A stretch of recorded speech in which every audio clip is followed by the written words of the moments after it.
માનવ નિયુક્ત પ્રધાન અને મહેસાણા સતલાસણા તાલુકાની ખોડામલી જૂથ ગ્રામ પંચાયતના ડીપીટી તરીકે આજે શપથ લેવામાં આવ્યા છે. ઠાકોર રાયબેન ચમનજી આજે ગામમાં ભારે મતોથી જીત્યા અને સરપંચ પદના વિજેતા બન્યા હતા.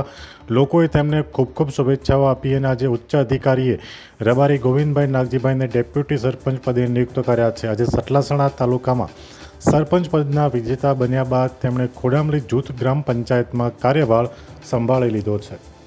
અહેવાલ કશ્યપ રાવલ, સતલાસણા.